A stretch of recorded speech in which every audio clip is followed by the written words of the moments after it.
جب انسان پورا ٹوٹ جاتا ہے اور جب کوئی چاروں جانب اس کا مددگار نہیں ہوتا تو رب تو ہوتا ہے نا، اللہ تو اس کا مددگار ہوتا ہے نا، وہ تو پھر اپنے اس بندے کی مدد کرتا ہے نا، پھر وہ تو توانائی دیتا ہے نا، وہ تنہا نہیں چھوڑتا، وہ تو آنسوؤں والوں کے آنسوؤں پہ بڑا کرم فرماتا ہے، وہ تو قسم پرسی میں آ جاتا ہے، اس کی رحمت بڑھ کے استقبال کر لیتی۔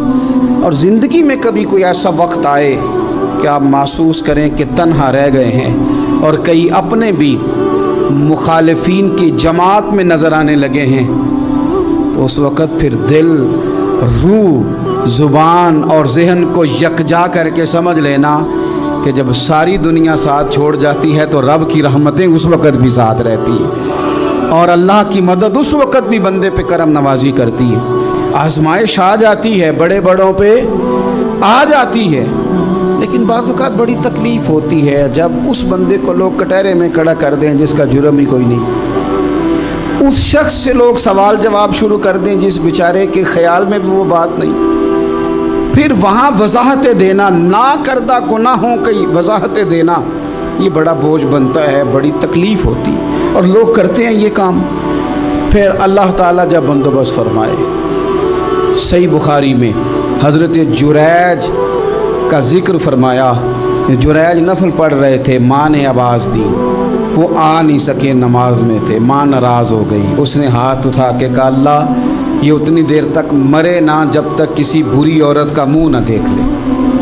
کسی اور کی دعا کے لیے سند نہیں ہے کہ وہ تیرے حق میں ضرور قبول ہوگی، لیکن ماں باپ کی دعا کے لیے میرے نبی پاک نے سند بیان کی ہے۔ سید عالم صلی اللہ علیہ وسلم فرماتے ہیں جب بھی ماں باپ اولاد کے لیے ہاتھ اٹھاتے ہیں رب ضرور قبولیت کا شرف عطا کرتا ہے۔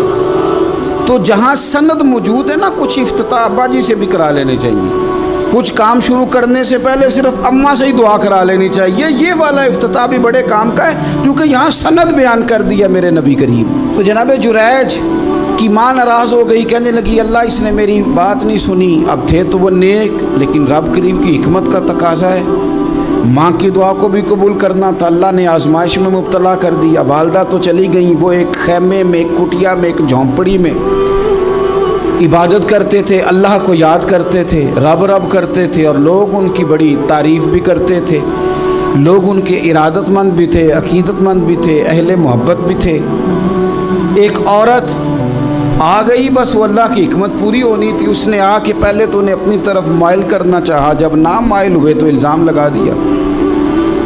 یہ ہمارے دور کا تقاضا ہے، لوگ پہلے آپ کو اپنے حق میں قائل کرتے ہیں، اپنی فرما برداری میں لانا چاہتے ہیں، اگر آپ نہیں آتے تو پھر وہ آپ کو مجرم قرار دے دیتے ہیں، یا میرے ساتھ چل ورنہ پھر میں تیرے خلاف پراپوگنڈا کروں گا۔ دو ہی باتیں، پہلے اس نے قائل کیا، جب جناب جنیج قائل نہ ہوئے تو اس نے قریب ایک چرواہا تھا، اس چرواہے کے ساتھ جا کے منہ کالا کیا، مقررہ وقت پہ بچہ پیدا ہو گیا، لوگوں نے کہا کس کا ہے، کہنے لگی اس خانقاہ میں، اس حجرے میں عبادت کرنے والے کا ہے۔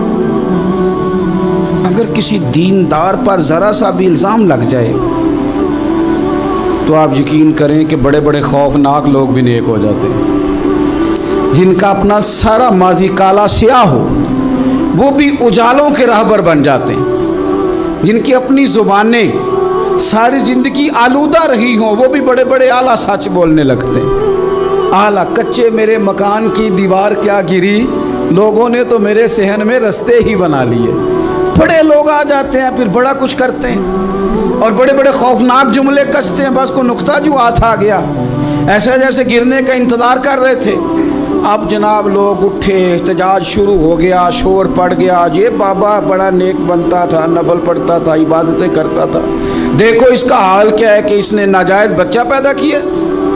بغیر تحقیق کے میں کہہ چکا ہوں کہ الجھے الجھے بکھرے بکھرے روز و شب دیکھے گا کون، لوگ تیرا جرم دیکھیں گے، سبب دیکھے گا کون، لوگ تیرا جرم دیکھیں گے، سبب کوئی غور نہیں کرتا کہ وجہ کیا تھی۔ او بھائی کچھ تو مجبوریاں رہی ہوں گی، یوں ہی کوئی بے وفا نہیں ہوتا۔ الزام لگا دیا، شور ہوا، احتجاج ہوا، دنیا اکٹھی ہوئی، ان کا انہوں نے حجرہ گرا دیا، مارا بھی، پیٹا بھی، ایک نیک آدمی کو بدنام بھی کیا، برا بھلا بھی کہا، گالیاں بھی دیں، جو کر سکتے تھے کیا۔ اب جب سزا دینے لگے نا تو جناب جریج کہنے لگے تھوڑی سی اجازت دیتے ہو، مار تو تم نے دینا ہی ہے۔ کہا جناب ٹھیک ہے دیتے ہیں۔ انہوں نے کہا صرف 2 نفل پڑھنے ہیں۔ اب وہ نفل پڑھ رہے تھے تو لوگ اس وقت بھی کہہ رہے تھے فراڈ ہی کر رہا ہے، دھوکہ ہی دے رہا ہے، چونکہ ذہن بن گیا نا، بدگمانی آ گئی۔ انہوں نے 2 نفل پڑھ کے ہاتھ اٹھائے، کہا اللہ جانا تو میں نے ہے، پر اس رسوائی کے ساتھ جنازے تک نہیں خراب ہو جاتے، قبریں تک نہیں لوگ بدنام کر دیتے۔ کہ اللہ جانا تو ہے پھر اس رسوائی کے ساتھ، تو میری مدد فرما، اب تو میرا کیس تیری ہی عدالت میں ہے، تو رحمت کا دروازہ کھول۔ ہاتھ اٹھائے، دعا مانگی، نفل پڑھے، پورے مجمع پہ نظر دوڑائی، کوئی نہیں تھا سپورٹ کرنے والا۔ کل تک جو کہتے تھے نا تیرے لیے جیئیں گے، تیرے لیے مریں گے، ساری عمر ہی آٹا گدہ ہے، لکھاں کیتے نہیں پیڑے، اب وقت آیا ہی تے محمد بخشا کوئی نہیں ہو بیٹھا نیڑے۔ ایک بندہ بھی نہیں تھا، ووٹر سپورٹر ساتھ دینے والا کوئی نہیں تھا۔ تو جناب جنید بچے کی طرف اشارہ کر کے کہنے لگے کوئی نہیں بول رہا، تو ہی بول کے بتا دے تیرا باپ کون ہے، تو ہی بول کے بتا دے کون ہے۔ اللہ اکبر۔ میرا رب جب چاہے تو بچے بولتے ہیں، رب چاہے تو گونگے بولتے ہیں، رب جب چاہے تو پھر پتھر بھی بولتے ہیں۔ جب کہا نا تو ہی بتا تو بچہ بولا، اور بول کے کہنے لگا میرا باپ جریج نہیں، میرا تو وہ ہے جو بکریاں چرانے والا ہے، وہ میرا باپ۔ جب رب کریم نے توفیق دی تو بچہ بول پڑا۔ جب رب بندوبست کرتا ہے کسی کی عزت کی حفاظت کا تو پھر کوئی اسے رسوا کر سکتا؟ یاد رکھنا جب رب محافظ ہو تو پھر لوگوں کا پراپوگنڈا وہاں کچھ کر سکتا؟ لوگ کئی دفعہ بڑا گہرا جال بنتے ہیں، سازش کا رنگ بڑا گہرا ہوتا ہے، عام سادے آدمی اس کو سمجھ نہیں پاتے، اس پراپوگنڈے کا حصہ ہو جاتے ہیں، انہیں پتہ ہی نہیں چلتا یہ بات دراصل کیا کی جا رہی ہے۔ یہ کتنی گہری حسد کی آگ ہے جس کو لوگ بغض کے ساتھ ہوا دے رہے ہیں، اپنی عداوت کے ساتھ اس کو زیادہ جلا رہے ہیں۔ حضرت سیدنا عائشہ صدیقہ رضی اللہ تعالیٰ عنہ بیان کرتی ہیں، اور لطف کی بات یہ بھی بخاری میں موجود ہے۔ میں نے جناب جنید کا قصہ عرض کیا تو بخاری سے، یہ عرض کر رہا ہوں تو بخاری سے۔ یہ واقعہ میں حضور کی امت کے کسی ولی کا بیان کرتا تو لوگوں نے کہنا تھا ہماری سمجھ میں نہیں آتا۔ بعض لوگوں کا خیال ہے کہ داتا صاحب کی کرامت بھی نبی پاک ہی بیان کریں۔ او خدا کے بندوں کو خیال کرو، داتا صاحب تو کئی 100 سال بعد آئے ہیں، وہاں اگر کوئی کرامت ہوگی تو حضور بیان کریں گے؟ اگر نبی کریم نے پچھلے بنی اسرائیل کے ولیوں کی کرامتیں بیان کر کے تمہیں بتائی ہیں تو اس کا معنی یہ ہے کہ اگر وہاں اللہ یہ شان عطا کر سکتا ہے تو تم تو امتوں کی سردار امت ہو، ان پر تو نیرا فضل ہے، تم پر تو رب کا فضل کبیر ہے۔ تو بس لوگ سمجھنے کو تیار نہیں، پچھلوں کی مان لیتے ہیں۔ جناب آصف بن برخیہ کی کرامت جو سورہ نمل میں آئی وہ تو مانیں گے، پر غوث پاک کی کرامت یہ پتہ نہیں عجیب فلسفہ ہے، اور کس طرح کا فلسفہ ہے یہ سمجھ سے بالاتر ہے کہ بنی اسرائیل کا کوئی ولی ہو تو اس کی کرامت ہو سکتی ہے، اور نبی پاک کی امت کا ہو تو اس کی ہو ہی نہیں سکتی۔ کیا معنی ہے اس بات کا؟ اور لوگ ہیں کہ داد و تحسین دے رہے ہیں، واہ واہ کر رہے ہیں۔ اللہ تعالیٰ سمجھنے کی توفیق عطا فرمائے۔ حضرت عائشہ صدیقہ رضی اللہ تعالیٰ عنہ فرماتی ہیں ایک عورت تھی اور اسے نبی پاک صلی اللہ تعالیٰ علیہ وسلم نے وہ کلمہ پڑھ کے مسلمان ہوئی، مدینہ طیبہ آ گئی تو حضور نے مسجد نبوی شریف میں اس کے لیے مکان، ایک سادہ سا کمرہ ساتھ مسجد کے بنوا دیا، وہیں رہنے لگی۔ اکثر وہ سیدہ طیبہ کے پاس آتی تو حضرت عائشہ صدیقہ رضی اللہ تعالیٰ عنہ فرماتی ہیں وہ بڑی باتیں سناتی اور آخر میں کہتی وہ ہار والا دن بھی بڑا عجیب دن تھا، اور میرے رب کی قدرتوں کا دن تھا، وہ بھی بڑا عجیب دن تھا۔ سیدہ عائشہ صدیقہ رضی اللہ تعالیٰ عنہ ایک دن فرمانے لگی کہ تو ہار والے دن کا بڑا ذکر کرتی ہے، وہ کیا دن تھا؟ تو خاتون کہنے لگی اماں جی وہ دن تھا جب میرے رب پر بھروسہ اور مضبوط ہو گیا، جس دن میرا اپنے رب پر توکل اور بڑھا، میرے ایمان میں یقین میں اور پختگی آئی۔ کہنے لگی میں ایک گھر کی کنیز تھی، نوکرانی تھی، اس گھر میں ایک بچی تھی جس کے پاس سونے چاندی ہیرے جواہرات کا ہار تھا۔ اس زمانے میں نا چمڑے کے اوپر لوگ ہیرے جواہرات لگاتے تھے،